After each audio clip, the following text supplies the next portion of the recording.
Hello नमस्कार साथियों, GCP science classes में आपका हार्दिक अभिनंदन है। जैसा कि बेटा आज से हम आरंभ करने वाले हैं फिजिक्स का चैप्टर नंबर 1, जिसका नाम है विद्युत आवेश तथा क्षेत्र। इससे पहले हमने फिजिक्स के कुछ बेसिक पॉइंट को पढ़ा था, जिसके अंदर हमने देखा था एसआई मात्रक के बारे में, किस तरीके से मूल मात्रक निकालते हैं, किस तरीके से विमाएं निकालते हैं। तो ये हमने टॉपिक बेसिक क्लास के अंदर पढ़े थे।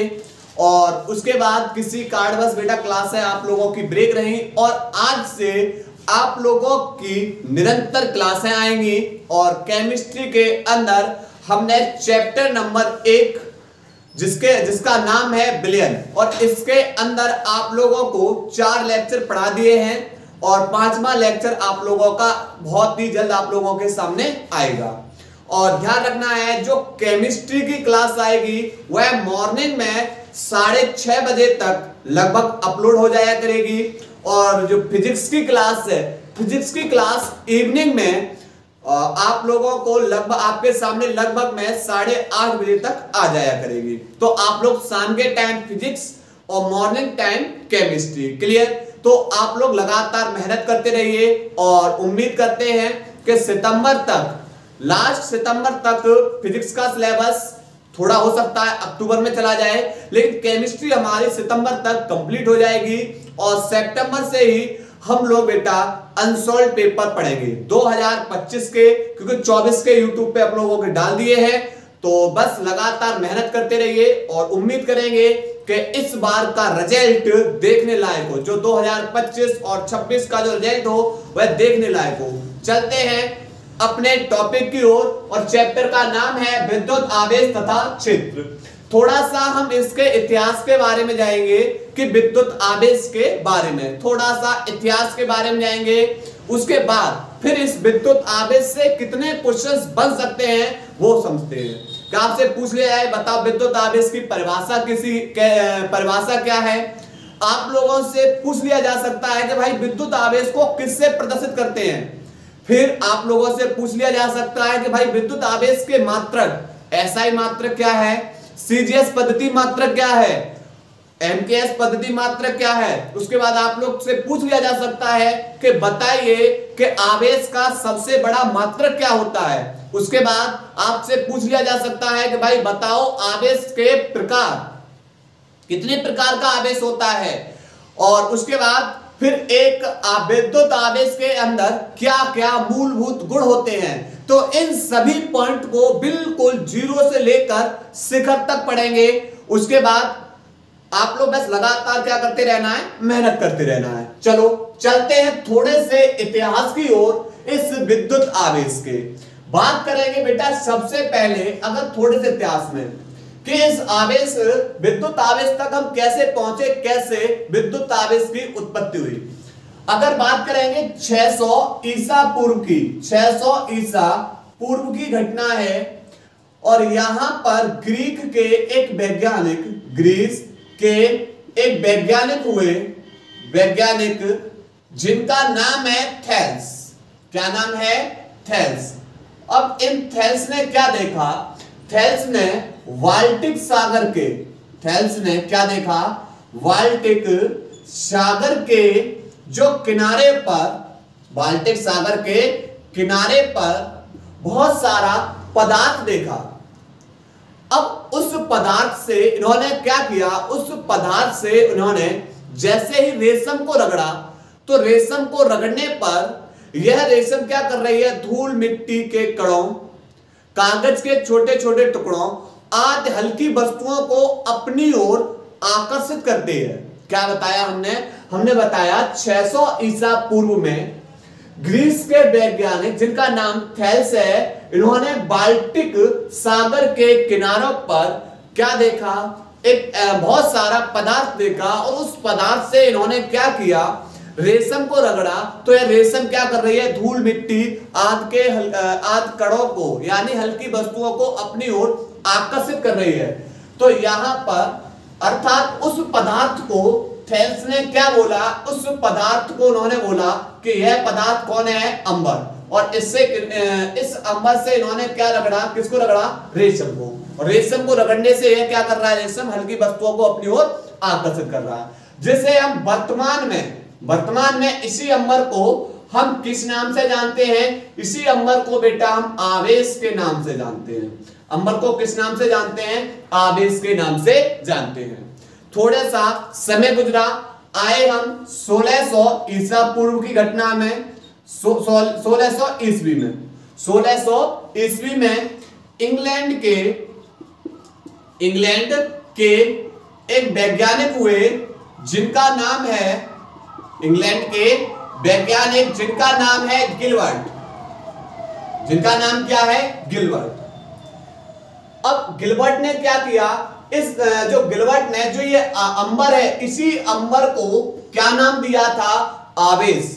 तो आवेश का नाम देने वाले वैज्ञानिक कौन है, गिलबर्ट। और इन्होंने क्या किया, इस आवेश से जब इन्होंने कांच या एबोनाइट की छड़ को रगड़ा, कांच या एबोनाइट की छड़ को रगड़ा, तो इन्होंने क्या देखा कि ये छड़ें क्या कर रही हैं, धूल मिट्टी के कणों, कागज के छोटे छोटे टुकड़ों आदि को क्या कर रही हैं, आधे हल्की वस्तुओं को अपनी ओर आकर्षित कर रही हैं। तो यहां पर आवेश का नाम देने वाले वैज्ञानिक का नाम क्या है, तो आवेश किसने बोला है, अंबर को आवेश किसने बोला, तो अंबर को आवेश बोलने वाले वैज्ञानिक कौन थे, गिलबर्ट। ठीक है, थोड़ा सा कहानी और आगे गुजरी बेटा, कहानी आ रही है 1752 ईस्वी में।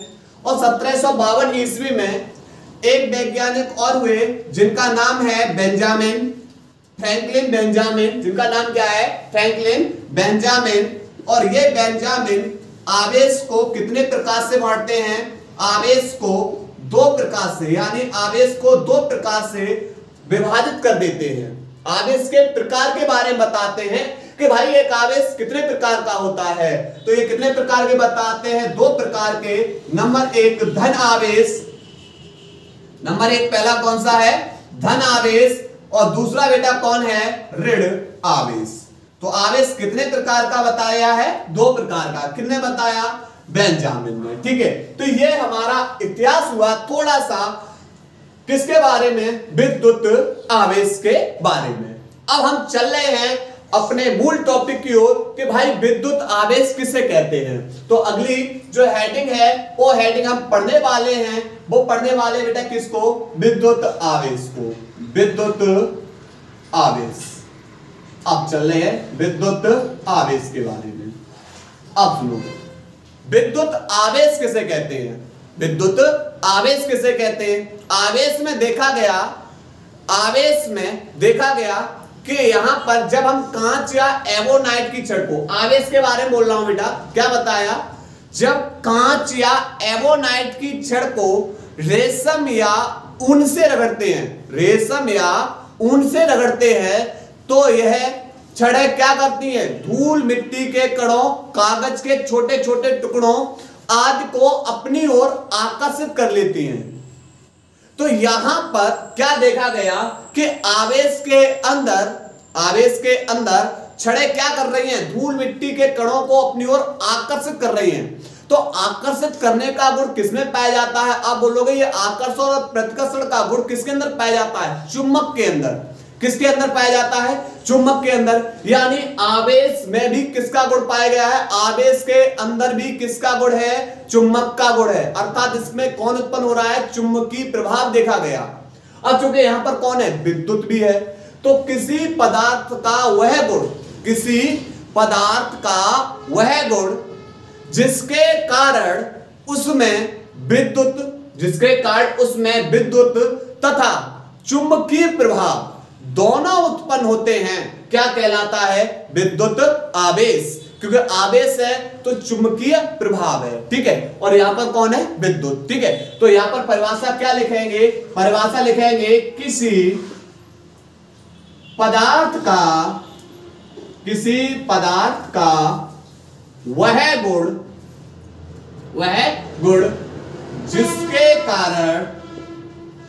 जिसके कारण उसमें विद्युत तथा चुंबकीय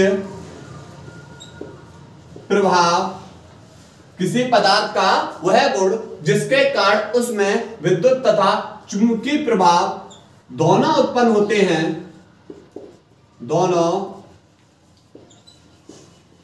उत्पन्न होते हैं, क्या कहलाएगा? विद्युत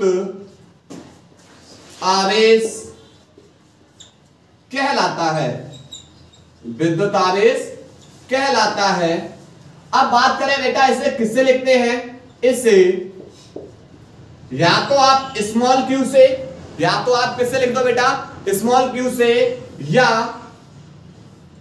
कैपिटल क्यू, या बेटा किससे? कैपिटल क्यू, दोनों से बेटा प्रदर्शित करते हैं, से प्रदर्शित करते हैं। क्लियर? तो आप समझ में आया बेटा विद्युत आवेश की परिभाषा। ठीक है, अब बात करेंगे विद्युत आवेश के प्रकार के बारे में। किसकी बात करेंगे? विद्युत आवेश के प्रकार। विद्युत आवेश के प्रकार, विद्युत आवेश के प्रकार। विद्युत आवेश कितने प्रकार का होता है? तो विद्युत आवेश बेटा हमारा कितने प्रकार का होता है? 2 प्रकार का। किसने बताया था ये? तो आप बोलोगे ये तो किसने बताया था? ये हमारे जो वैज्ञानिक बेंजामिन हुए, फ्रैंकलिन बेंजामिन, इन्होंने बताया कि भाई आवेश तो कितने प्रकार का होता है? 2 प्रकार का। नंबर 1 कौन सा? नंबर 1 हमारा ऋणावेश, और नंबर दूसरा बेटा कौन सा? हमारा धनावेश। क्लियर? तो ऋणावेश और धनावेश। तो आवेश कितने प्रकार का होता है? हमारा 2 प्रकार का। तो पहले यहां तक नोट करिए, इसके बाद हम चल रहे हैं विद्युत आवेश के प्रकार के बारे में। इनको समझेंगे कि किसी पदार्थ पर कब धनावेश होगा, किसी पदार्थ पर कब ऋणावेश होगा। क्लियर? नोट करिए पहले बेटा, नोट करेंगे। इसके बाद बेटा अब हम समझने वाले हैं विद्युत आवेश के प्रकार में धनावेश और ऋणावेश को। तो सबसे पहले हम समझने वाले हैं धनावेश को, कि किसी पदार्थ पर कब धनावेश होता है। देखो मान लिया यह एक क्या है? पदार्थ है। यह एक क्या है? पदार्थ है, और इस पदार्थ पर कौन है? इलेक्ट्रॉन है। कौन है? ये रहे इलेक्ट्रॉन। जब इस पदार्थ से इलेक्ट्रॉन क्या होंगे? बाहर निकलना शुरू होंगे। इस पदार्थ से इलेक्ट्रॉन क्या होना शुरू हो जाएंगे? बाहर निकलना शुरू हो जाएंगे। तो आप बोलोगे कि इस पदार्थ से जब इलेक्ट्रॉन बाहर निकल रहे हैं तो इस पदार्थ पर किसकी कमी आ रही है? तो आप बोलोगे इलेक्ट्रॉनों की क्या हो रही है? कमी हो रही है। और जब किसी पदार्थ पर इलेक्ट्रॉनों की कमी होगी तो कैसा आवेश होगा? धनावेश। कैसा आवेश होगा? धनावेश। क्लियर? तो आप परिभाषा क्या लिखोगे? परिभाषा लिखोगे जब किसी पदार्थ पर इलेक्ट्रॉनों की कमी होती है, इलेक्ट्रॉनों की क्या होती है? कमी होती है, तब कैसा होगा? तब धनावेश होता है। उदाहरण के लिए होगा कि हम क्या करेंगे? कांच की छड़ को हम किससे रगड़ेंगे? रेशम से रगड़ेंगे। तो रेशम से रगड़ने पर जो कांच की छड़ के इलेक्ट्रॉन हैं वो कहां आ जाते हैं? रेशम में आ जाते हैं, जिस कारण कांच की छड़ पर इलेक्ट्रॉनों की क्या होती है? कमी होती है। अर्थात कांच की जो छड़ होगी फिर वो कैसी हो जाएगी बेटा? तो आप बोलोगे कांच की छड़ पे जब इलेक्ट्रॉनों की कमी हो रही है तो कांच की छड़ हमारी कैसी होगी? धनावेशित। कैसी होगी? धनावेशित। लिखेंगे परिभाषा, लिखेंगे जब किसी पदार्थ पर इलेक्ट्रॉनों की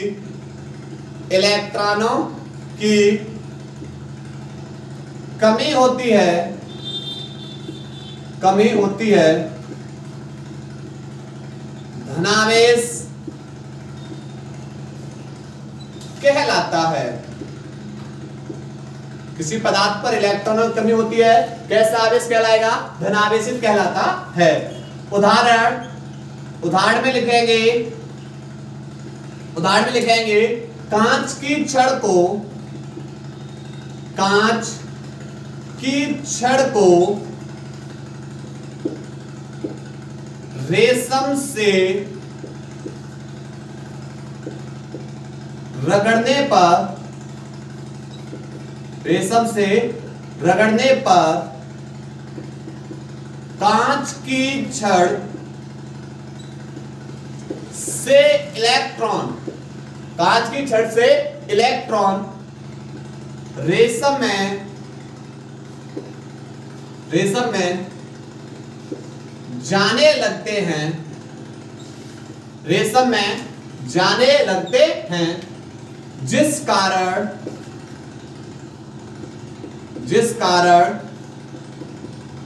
कांच की छड़ धनावेशित हो जाती है, धनावेशित हो जाती है। क्लियर बेटा, ये कहानी किसकी हो गई? ये कहानी हो गई धनावेश की। अब समझते हैं किसको? ऋणावेश को। तो नंबर दूसरा बेटा कौन है? नंबर दूसरा हमारा ऋणावेश। अब बात करेंगे कि भैया ऋणावेश कब होगा। मान लिया यह बेटा एक पदार्थ है और इस पदार्थ पर बेटा कौन है? ये तो इलेक्ट्रॉन है, लेकिन हम किसको विरोधी कर रहे हैं? लगातार इस पदार्थ को इलेक्ट्रॉन दे रहे हैं, इस पदार्थ को लगातार इलेक्ट्रॉन क्या कर रहे हैं? दे रहे हैं। तो आप बोलोगे कि भैया जब काउ पदार्थ को आप लगातार इलेक्ट्रॉन को दोगे तो इलेक्ट्रॉन की उस पदार्थ पर अधिकता हो जाएगी। तो इस पदार्थ पर क्या हुआ कि भाई आप इसे लगातार इलेक्ट्रॉन दिए जा रहे हो, तो इस पदार्थ पर इलेक्ट्रॉन की क्या आ जाएगी भाई? अधिकता। इलेक्ट्रॉन की क्या आ जाएगी? अधिकता। और जब इलेक्ट्रॉन की अधिकता आ जाएगी तो यह पदार्थ कैसा हो जाएगा? आप बोलोगे यह पदार्थ तो ऋणावेश हो जाएगा। कैसा हो जाएगा? ऋणावेशित हो जाएगा। क्लियर? तो लिखते हैं परिभाषा। परिभाषा लिखेंगे जब किसी पदार्थ पर इलेक्ट्रॉनों की अधिकता होती है तब यह ऋणावेश कहलाता है। ऋणावेश कहलाता है। उदाहरण के लिए बेटा बात करेंगे इसके लिए उदाहरण। अब उदाहरण क्या है समझो। जब हम एवोनाइट की छड़ को, किसको? एवोनाइट की छड़ को बिल्ली के फर यानी बिल्ली की खाल से रगड़ेंगे, तो यहां पर जो आपने एवोनाइट की छड़ को बिल्ली की खाल से रगड़ा है, तो इस एवोनाइट की छड़ पर इलेक्ट्रॉनों की क्या हो जाती है? अधिकता हो जाती है। तो एवोनाइट की छड़ पर जब इलेक्ट्रॉनों की अधिकता हो जाएगी तो एवोनाइट की छड़ कैसी हो जाएगी? एवोनाइट की छड़ ऋणावेशित हो जाएगी। कैसी हो जाएगी? ऋणावेशित हो जाएगी। क्लियर? तो इस उदाहरण में लिखेंगे जब एवोनाइट की छड़ को, जब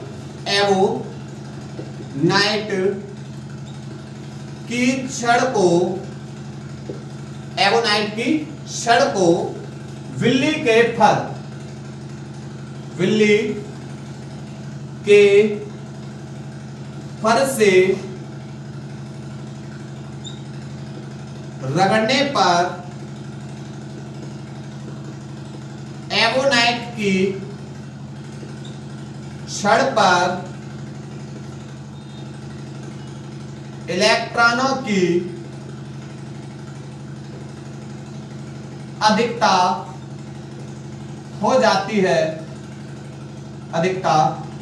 हो जाती है, जिससे एवोनाइट की छड़ ऋणावेशित हो जाती है।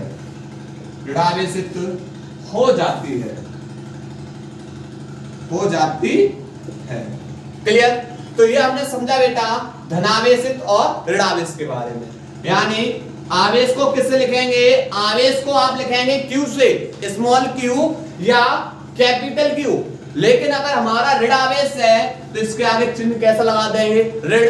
अगर हमारा धनावेश है तो इसके आगे चिन्ह कैसा लगा देंगे? प्लस। क्लियर?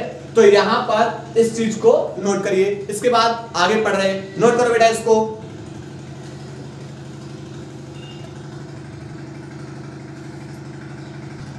इसके बाद बेटा अब हम डालेंगे नोट पॉइंट, ठीक है। नोट पॉइंट समझते हैं। नोट पॉइंट में क्या है कि हम बेटा क्या होगा कि कांच की छड़ को हम कांच की छड़ से, यानी दो कांच की छड़ है, ये भी हमारी कैसी छड़ है, कांच की छड़ है, और ये भी हमारी कैसी छड़ है, कांच की छड़ है। तो दो कांच की छड़ों को आपस में रगड़ेंगे, तब इनके बीच में जो बल लगेगा वो बल कैसा लगेगा। इसी प्रकार हमने क्या किया बेटा, एबोनाइट की छड़ को, दोनों की दोनों छड़ें कैसी हैं, एबोनाइट की हैं। एबोनाइट की छड़ें हैं, एबोनाइट की छड़ें हैं, इनको रगड़ा तब क्या होगा। और तीसरा बेटा हमने लिया कि यहां पर एक तो हमने ले ली कांच की छड़ और दूसरी छड़ बेटा किसकी है, एबोनाइट। तो आप बोलोगे कि कांच की छड़ पर देखा गया था कि आवेश कैसा था, प्लस। कांच की छड़ पे आवेश कैसा था, प्लस, क्योंकि कांच की छड़ से इलेक्ट्रॉन रेशम में जा रहे थे। तो यहां पर कांच की छड़ पर आवेश कैसा है, प्लस। ऐसे एबोनाइट की छड़ पर बेटा कैसा आवेश निकला था, माइनस। कांच की छड़ पर बेटा आवेश प्लस है और एबोनाइट की छड़ पर आवेश कैसा है, माइनस है। अर्थात यहां पर जब समान प्रकृति के आवेश हो, अब समान प्रकृति के आवेशों के बीच में क्या घटना होगी, ऐसे ही विपरीत प्रकृति के आवेश लिए जाएं, इनके बीच में घटना बेटा क्या होगी, समझना। समान प्रकृति के बीच में बेटा समान प्रकृति के आवेश, आप बोलोगे समान प्रकृति के आवेश में तो दोनों के दोनों आवेश बेटा कैसे हो सकता है दोनों के दोनों आवेश कैसे हो, प्लस के हो। दोनों आवेश कैसे हो, प्लस के समान प्रकृति में, या दोनों के दोनों आवेश बेटा कैसे हो, माइनस के हो। तो यहां पर जो सजाती आवेश है इनके बीच में बल कैसा लगेगा। और विपरीत प्रकृति के आवेश, विपरीत का मतलब अगर एक आवेश प्लस का है तो दूसरा आवेश कैसा होगा, माइनस का। क्लियर। आप लोगों ने बचपन में बेटा एक गेम खेला होगा, चुम्बक, गोल चुम्बक ली होगी आप लोगों ने। उस गोल चुम्बक को जो आपके स्पीकर वगैरह में लगी होती है, इसको आप लोगों ने तोड़ा होगा बीच से। तोड़ने के बाद आप लोगों ने क्या किया होगा, इस चुम्बक को तोड़ दिया, अलग अलग कर दिए। आप लोगों ने ऐसे सिरे मिलाए होंगे, इनके पास पास रखे होंगे, तब घटना देखी होगी। फिर आपने क्या किया होगा, इस चुम्बक को पलट दिया होगा, चुम्बक को कुछ इस तरीके से बेटा मिलाने की कोशिश करी होगी। तो आपने देखा कि जब चुम्बक को इस तरीके से रखा और इनको नजदीक लेकर जाते हैं तो ये बहुत तेजी से क्या होते हैं, आकर्षित होते हैं। कैसे होती हैं, आकर्षित। चिंता ना करिए, यह हम बेटा चैप्टर नंबर 5 के अंदर पढ़ेंगे, चुंबकत्व तथा द्रव के अंदर ये कहानी सब पढ़ेंगे। और आपने बेटा जब चुम्बक के समान सिरे मिलाए, इस तरीके से मिलाए, तो आपने क्या किया, इस चुम्बक को इस वाली चुम्बक के जब नजदीक लेके जा रहे हैं तो ये चुम्बक बेटा उतनी ही आगे बढ़ती जा रही है। मतलब चुम्बक, इस वाले चुम्बक को आप दूसरी वाली चुम्बक के नजदीक लेते हुए, जितना नजदीक लेकर जा रहे हैं, दूसरी वाली चुम्बक उतना ही आगे बढ़ती जा रही है। इसी प्रकार आपने चुम्बक को कुछ इस तरीके से रखा, तो बेटा अगर इस चुम्बक को आप इधर ले जा रहे हो तो ये चुम्बक आगे बढ़ रही है, और आप इस चुम्बक को इधर ले जा रहे हो तो ये वाली चुम्बक आगे बढ़ रही है। तो इसका मतलब क्या हुआ, इनके बीच में बेटा बल लग रहा है। जहां पर विपरीत प्रकार के आपको ध्रुव मिल रहे हैं। चुम्बक के अंदर दो ध्रुव होते हैं, एक होता है नॉर्थ और एक होता है साउथ, यानी उत्तर और दक्षिण। दो ध्रुव होते हैं प्रत्येक एक चुम्बक के अंदर। तो जब आपने विपरीत प्रकार के सिरों को आपस में मिलाया तो ये एक दूसरे को क्या कर रहे हैं, आकर्षित करेंगे। और जैसे ही आप लोगों ने क्या किया, आपने समान प्रकार के सिरों को, यानी नॉर्थ नॉर्थ, साउथ साउथ को आपस में मिलाया, तो ये एक दूसरे को क्या करते हैं, प्रतिकर्षित करते हैं। सेम यही आवेश के अंदर घटना है कि जब आप बेटा समान प्रकृति के आवेशों को पास पास रखोगे, समान प्रकृति के आवेशों को क्या करोगे, पास पास रखोगे, तो इनके बीच में बेटा बल लगेगा। कौन सा बल लगेगा, प्रतिकर्षण। कौन सा बल लगेगा, प्रतिकर्षण। प्रतिकर्षण। तो आप लोग ध्यान रखना है, समान प्रकृति के जो आवेश होते हैं, इन आवेशों के बीच में जो बल लगता है वह बल कैसा लगेगा, प्रतिकर्षण। और जो विपरीत प्रकृति के जो आवेश होते हैं इनके बीच में बेटा बल लगता है आकर्षण। आकर्षण का मतलब एक दूसरे की ओर आकर्षित होना और प्रतिकर्षण का मतलब एक दूसरे से दूर दूर जाना। प्रतिकर्षण का मतलब एक दूसरे से दूर दूर जाना। क्लियर? तो यहां पर अब बेटा मैंने ये आपके सामने 3 तथ्य लिखे हुए हैं। आपको बताना है कि किसके बीच में आकर्षण बल लगेगा और किसके बीच में प्रतिकर्षण बल लगेगा। अब समझो बेटा, यहां से पहले वाले के अंदर पहुंचते हैं। आप बोल रहे हो ये भी कांच की छड़ है, इस पर भी प्लस आवेश है, ये भी कांच की छड़ है, इस पर भी प्लस आवेश है, यानी दोनों छड़ें बेटा कैसी हैं? समान प्रकृति के आवेश वाली हैं।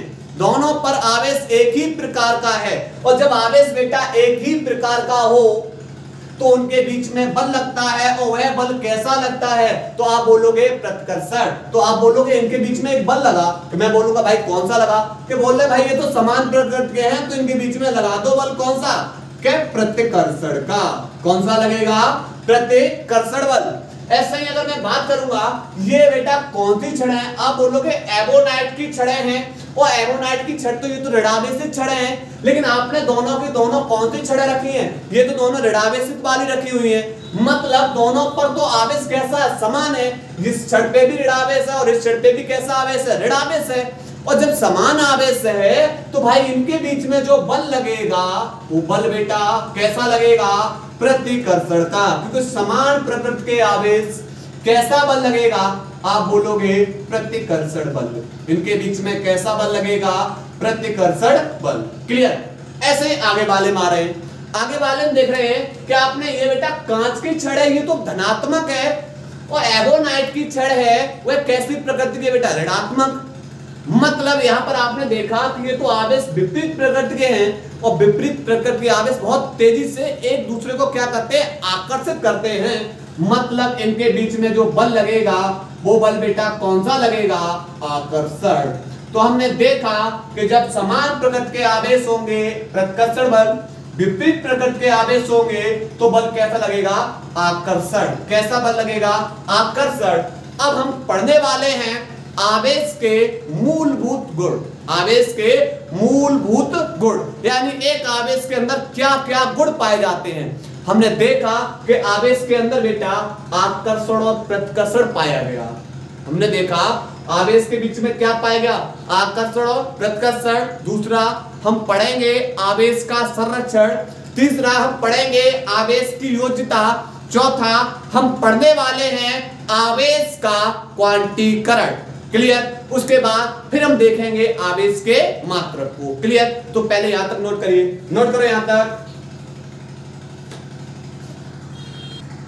चल रहे बेटा अगले टॉपिक की ओर। अब हम पढ़ने वाले हैं आवेश के मूलभूत गुण। क्या है आवेश के मूलभूत गुण में? पहले हेडिंग पढ़ने वाले हैं, वह पढ़ने वाले हैं आकर्षण, आकर्षण तथा प्रतिकर्षण। आकर्षण तथा प्रतिकर्षण। अब आप लोगों ने देखा कि हाँ आवेश के बीच में आकर्षण और प्रतिकर्षण बल पाया गया था। कि आपने बोला कैसे? कि समान प्रकृति के आवेशों को जैसे ही पास रखा तो इनके बीच में बल कैसा लगा? प्रतिकर्षण। और जैसे ही विपरीत प्रकृति के आवेशों को पास रखा तो इनके बीच में कैसा बल लगा? आकर्षण। तो आप लोग कैसे लिखोगे कि समान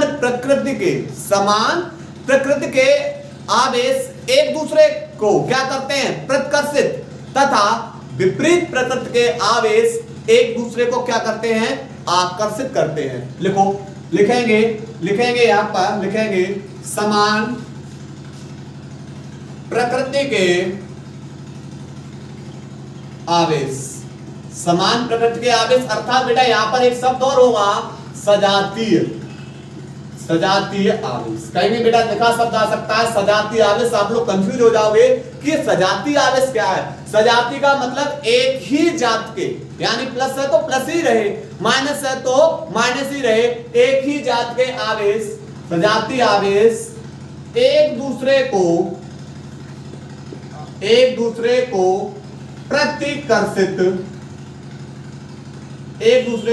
प्रतिकर्षित तथा विपरीत प्रकृति के आवेश, समान प्रकृति के आवेश, ठीक है, विपरीत प्रकृति के आवेश, अर्थात बेटा किसकी बात करेंगे, विजातीय आवेश एक दूसरे को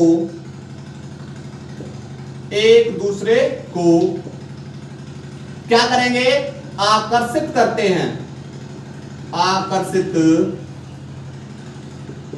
करते हैं। क्लियर।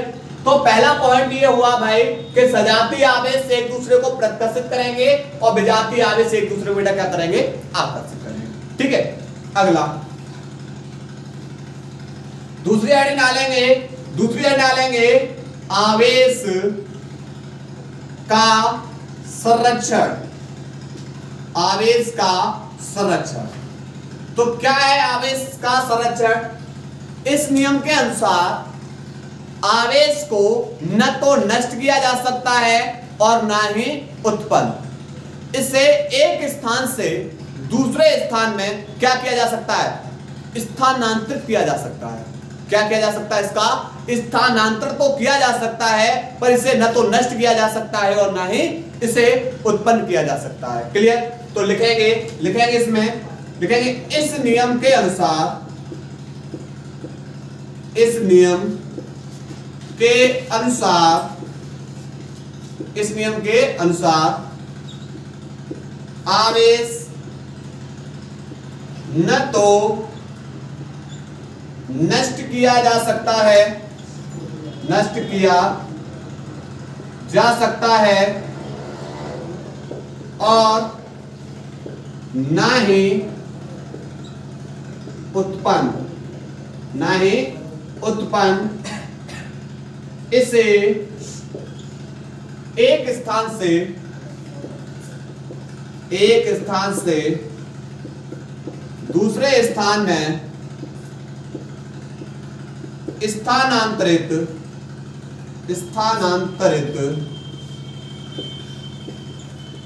किया जा सकता है। क्लियर। न तो इसे नष्ट किया जा सकता है ना ही उत्पन्न, इससे बस एक स्थान से दूसरे स्थान में क्या कर दिया जाएगा, स्थानांतरित कर दिया जाएगा। ठीक है, एक रूप से दूसरे रूप में परिवर्तित। ठीक है, अब बात करेंगे तीसरे पॉइंट की, आवेश की योज्यता। आवेश की योज्यता, आवेश की क्या पढ़ेंगे बेटा हम, योज्यता। अब समझो क्या है आवेश की योज्यता। मान लिया एक हमने ऐसा निकाय बनाया, एक ऐसा निकाय लिया जिसमें क्या है, बहुत से भिन्न भिन्न अवयवी कण लिए हमने। ये हमने एक ऐसा निकाय लिया और निकाय पर हमने किसको दे दिया, आवेश। इस पर आवेश मान लिया Q1 दे दिया, इस पर आवेश Q2 दे दिया, इस पर आवेश Q3, इस पर आवेश Q4 और इस पर आवेश Q5। हमने क्या लिया, आवेश का एक निकाय बनाया जिसमें हमने क्या किया, भिन्न भिन्न स्थानों पर हमने क्या किए, आवेश को भेजा। अब भाई ये आवेश कहां से गए होंगे, इन निकायों पर आवेश कहीं ना कहीं से तो आए होंगे, मतलब एक जगह आवेश होगा, वहां से ये आवेश क्या हो रहे होंगे, स्थानांतरित हो रहे होंगे। मान लिया निकाय का ये हमारा कैसा आवेश है, कुल आवेश है। निकाय का ये हमारा कैसा आवेश है, कुल आवेश है। और इस कुल आवेश से हमने क्या किया, निकाय के भिन्न भिन्न स्थानों पर हमने आवेश को भेजा। अब मैं आपसे पूछे भाई आवेश कैसा भेजा, आप बोलोगे आवेश तो दो प्रकार के होते हैं, धनावेश और ऋणावेश। आवेश आप धनावेश भी भेज सकते हो, आवेश आप ऋणावेश भी भेज सकते हो, बात सही है। लेकिन ये जाएगा कहां से, ये सब आवेश आपने कहां से भेजे, कुल आवेश से। जैसे हमारा बिजली घर होता है और बिजली घर से हम बेटा जो विद्युत को, जो हमारा विद्युत होगा, उस विद्युत को क्या किया जा सकता है, विभिन्न गांव में भेजते, भिन्न गांव में भेजते। कहां से भेजते हैं, तो आप बोलोगे बिजली घर से भेज रहे हैं। कहां से भेज रहे हैं, बिजली घर से। और हम बोलते हैं यही कहानी, अगर हम ये बोलते हैं कि अगर हम जो हमारे और पास के जितने भी गांव हैं उन सब का, अब उन सबकी जो विद्युत धारा होगी वो किसके बराबर होगी, आप बोलोगे बिजली घर के बराबर। क्यों, क्योंकि बिजली घर से ही तो प्रत्येक स्थानों पर विद्युत धारा भेजी गई है, बात सही है। तो यहां पर अगर हम बोलेंगे कि जो निकाय का ये कुल आवेश है, निकाय का कुल आवेश है, जो ये भिन्न भिन्न अवयवी कण हैं, इन भिन्न भिन्न अवयवी कणों पर जो ये आवेश उपस्थित है, इन सब के बीजगणितीय योग के कैसा होगा, ये बराबर होगा। अगर हम बात करें इन आवेशों को, इस सभी आवेशों को हम क्या करते हैं, जोड़ दें। इन सभी आवेशों को क्या करते हैं, जोड़ दें। तो ये जोड़ने पर ये सभी टोटल जो आवेश, इन सबका जो योग पहुंचेगा वो किसके बराबर पहुंचेगा, कुल आवेश के बराबर। क्लियर। तो निकाय का जो कुल आवेश होगा Q1, Q2, Q3, Q4, Q5, कितना लिया आपने बेटा, कितना भी आवेश ले सकते हो, कितने भी अवयवी कण, इन सब का ये जो बीजगणितीय योग है, इन सब का जो ये बीजगणितीय योग होगा वो किसके बराबर होगा, कुल आवेश के। और इसी को हम क्या बोलते हैं, आवेश की योज्यता। इसी को हम क्या बोलते हैं, आवेश की योज्यता। तो हम लिखेंगे निकाय का कुल आवेश, निकाय का कुल आवेश भिन्न भिन्न अवयवी कणों पर, भिन्न भिन्न अवयवी कणों पर भिन्न भिन्न आवेश, उपस्थित भिन्न भिन्न आवेश के बीजगणितीय योग के कैसा होता है, बराबर होता है। इसी को बोलते हैं आवेश की योज्यता। तो लिखेंगे निकाय का कुल आवेश, निकाय का कुल आवेश भिन्न भिन्न अवयवी कणों पर उपस्थित भिन्न भिन्न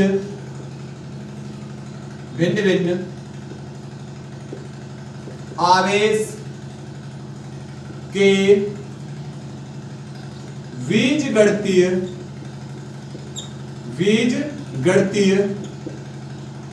योग के बराबर होता है, बीजगणितीय योग के बराबर होता है। और भैया इसी को क्या बोलते हैं, इसी को बोलते हैं आवेश की योज्यता। क्लियर। नोट करिए, इसके बाद पढ़ने वाले हैं आवेश का क्वांटीकरण, वेरी इंपॉर्टेंट हेडिंग। नोट करो बेटा इसको। इसके बाद बेटा हम पढ़ रहे हैं आवेश का क्वांटीकरण। आवेश का क्वांटीकरण क्या है कि विद्युत आवेश को अनिश्चित रूप से विभाजित नहीं किया जा सकता। क्या बताया, विद्युत आवेश को अनिश्चित रूप से विभाजित नहीं किया जा सकता है। कहीं पर बेटा लिखा हो जैसे 2/3 या 1/4, कैसे लिखा हो 1/4, तो इस तरीके से इसे विभाजित नहीं कर सकते, इस तरीके से इसे विभाजित नहीं कर सकते। क्लियर। तो यहां पर आवेश हमेशा कैसा होगा, एक सरलतम, जो आपका न्यूनतम सरल एक प्राकृतिक संख्या होगी। ठीक है। तो यहां पर लिखेंगे विद्युत आवेश को अनिश्चित रूप से विभाजित नहीं किया जा सकता,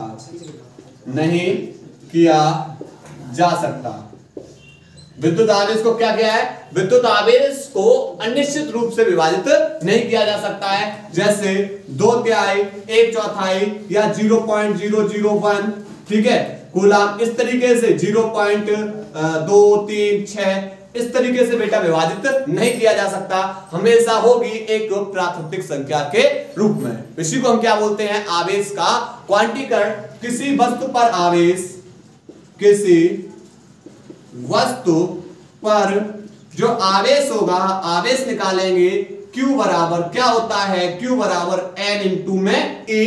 पर आवेश को हमने देखा दो प्रकार से होता है, कौन सा, एक तो प्लस और एक माइनस। क्लियर।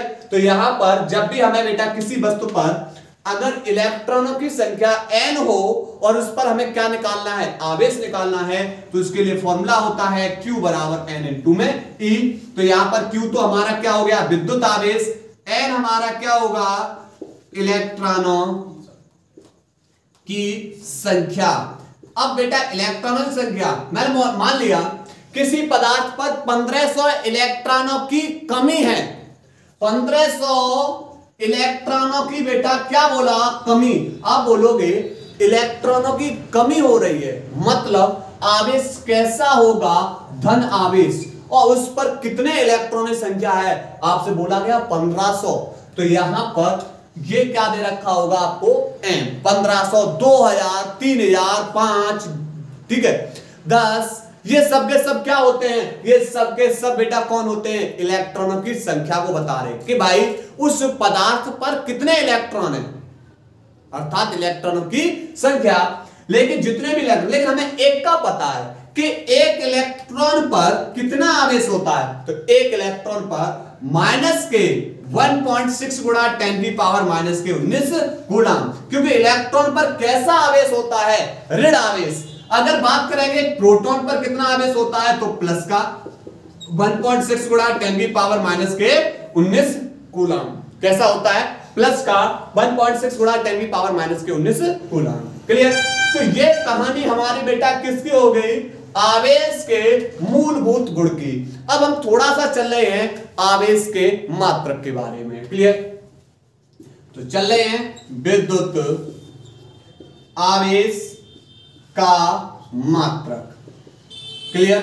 तो यहां से एक क्वेश्चन बन सकता है, क्योंकि न्यूमेरिकल्स बेटा यहां से सवाल ज्यादा पूछे जाते हैं एक एक नंबर के, ठीक है। उसके बाद मात्रक की बात करेंगे। तो विद्युत आवेश, सबसे पहले आपसे बेटा पता होना चाहिए विद्युत आवेश हमारी इकाई कैसी राशि है, तो विद्युत आवेश हमारी अदिश राशि है। कैसी राशि है, अदिश राशि है। फिर बात करेंगे विद्युत आवेश का एसआई मात्रक, ये सब बेटा हम पढ़ा चुके हैं बेसिक क्लास के अंदर। एसआई मात्रक सिस्टम इंटरनेशनल यानी अंतरराष्ट्रीय पद्धति में इसका मात्रक होता है, वह क्या होता है, कूलम। क्या होता है, कूलम। किससे लिख देंगे इसको, सी से। तो आपसे मैं पूछ ले बेटा, बताओ विद्युत आवेश का एसआई मात्रक क्या है, आप तुरंत बोलोगे हाँ इसका कूलम। क्या होता है, कूलम। अब बात करेंगे इसका एमकेएस पद्धति में, एमकेएस पद्धति में मात्रक बताओ, तो आप बोलोगे कि एक फॉर्मूला हम विद्युत धारा क्लास 10th के अंदर पढ़ के आए हैं, और विद्युत धारा का फॉर्मूला क्या होता है कि विद्युत धारा I बराबर क्या होता है, आवेश, आवेश को किससे लिखते हैं, Q से, और बट्टे समय, समय किससे लिखेंगे, T से। आवेश प्रवाह, किसी चालक में आवेश प्रवाह की दर को हमने क्या बोला था, विद्युत धारा। किसको बोला था हमने, विद्युत धारा को बोला था। इसकी कहानी हम बेटा पढ़ेंगे चैप्टर नंबर 3 के अंदर, विद्युत चालन में, ठीक है। लेकिन हमें यहां पर आवेश का मात्रक बताना है, तो आवेश तो यहां पर कुछ नहीं, बट्टे मान लें, Q का 1 में गुणा कर देंगे, तो Q बराबर हो जाएगा I इंटू में T। यानी आवेश बराबर होता है धारा इंटू में समय। आवेश बराबर क्या होगा, धारा इंटू में समय, और धारा का मात्रक क्या होता है, एम्पियर, और समय का मात्रक क्या होता है, सेकेंड। तो यहां पर विद्युत आवेश का बेटा एमकेएस पद्धति में जो मात्रक होगा वो एम्पियर इंटू में बेटा क्या होता है, सेकेंड। एम्पियर इंटू में सेकेंड। क्लियर। अब बात करेंगे इसी आवेश का, अगर हम सीजीएस पद्धति मात्रक देखें, तो इसी आवेश को अब अगर तुमसे हम पूछे बेटा बताओ भाई इसका सीजीएस पद्धति मात्रक, सीजीएस पद्धति में मात्रक, तो इसका जो मात्रक होता है वह होता है सीजीएस पद्धति में एक इलेक्ट्रोस्टैटिक इकाई, इलेक्ट्रोस्टैटिक इकाई क्या होता है, सीजीएस पद्धति बेटा इसका जो मात्रक होता है एक इलेक्ट्रोस्टैटिक इकाई, शॉर्ट में बोलते हैं एक इलेक्ट्रो स्टैटिक यूनिट, ESU, ठीक है, इलेक्ट्रोस्टैटिक यूनिट। ये किसमें, किस पद्धति में बेटा मात्रक हो गया, सीजीएस पद्धति में। या इसी का दूसरा मात्रक होता है या स्टेट कूलम, स्टेट कूलम। या क्या बोलते हैं बेटा इसको, स्टेट कूलाम। ठीक है, ये किसका मात्रक हो गया भाई, सीजीएस पद्धति में। ठीक, उसके बाद आपसे कहानी और पूछ लिया जाएगा कि भाई आवेश का सबसे बड़ा मात्रक बताओ, आवेश का सबसे बड़ा मात्रक। तो ध्यान रखना बेटा, आवेश का सबसे बड़ा मात्रक, तो आप बोलोगे कि भाई फैराडे, क्या है, फैराडे है। और एक फैराडे बराबर कितना होता है, 96,500 कूलाम, 96,500 कूलाम। तो ये हमारा कौन हो जाएगा, आवेश का सबसे बड़ा मात्रक। क्लियर। तो ये कहानी बेटा हमने किसके अंदर समझी है, टोटल आवेश के अंदर समझी है। उम्मीद है आप लोगों को बेटा क्लास पसंद आई होगी।